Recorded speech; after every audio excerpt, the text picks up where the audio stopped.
Celestia, and today I want to share how the art of unlearning can break barriers.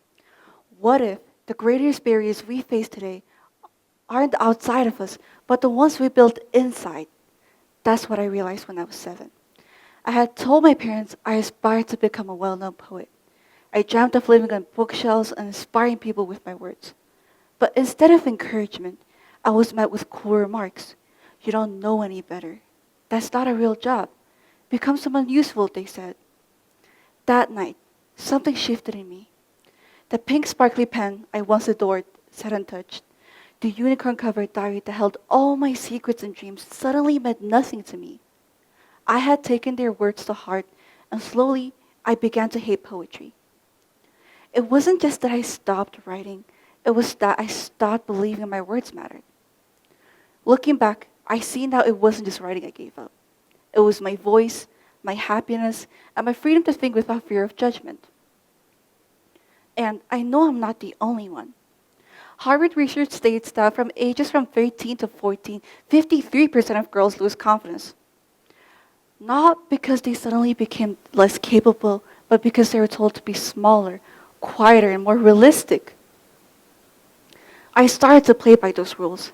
I learned that being good meant being quiet, resilient, and easy to manage. It meant bending myself into shapes to fit in what others expected of me. I was rewarded for silence, not for speaking up. Dreams became hobbies. Poetry was pretty but pointless. Mistakes became a permanent stain, and achievement became the only proof I was worth listening to. I was taught to be less loud, less soft, less certain, less me, and the worst part is I believed it. Years later, during a student fundraiser, we aimed to buy pollution masks for children living near the Gurr district. We raised enough to support the whole elementary school.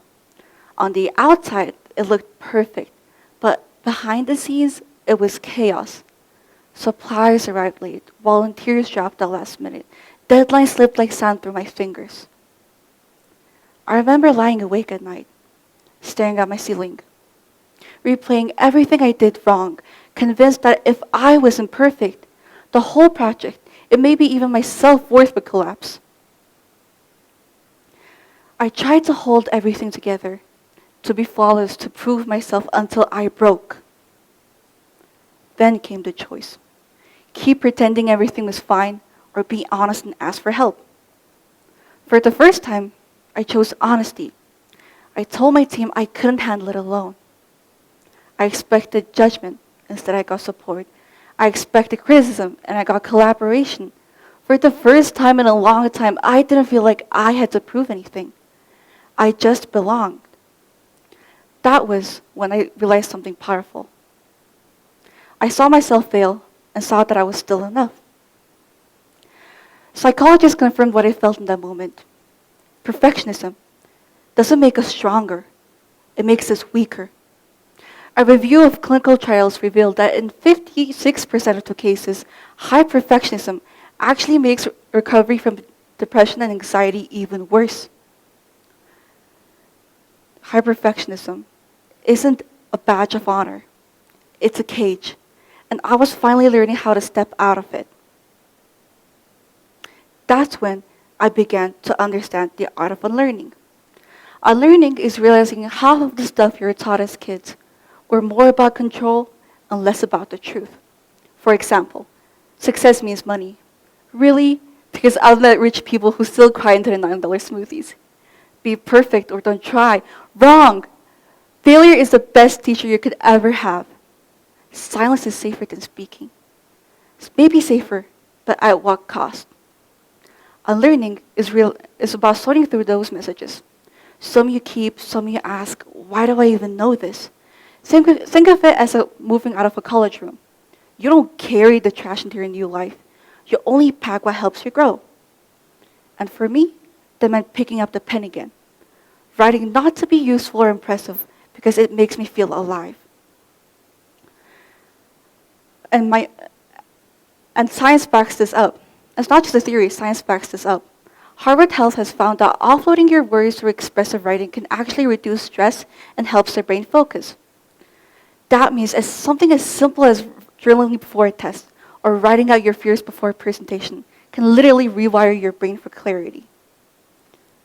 Here's my challenge to you. Before your next big task, take 10 minutes. Write out your worries, your fears, and the lies you've been told about who you are. Then, step into that moment lighter, freer, and less weighed down. That's unlearning in action. And my message to you today, you don't have to have your life figured out at 17 or 27 or honestly ever.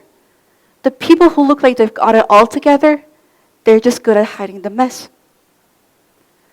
The University of Cambridge has provided us with crucial information that 27% of their graduates end up working in fields related to their major.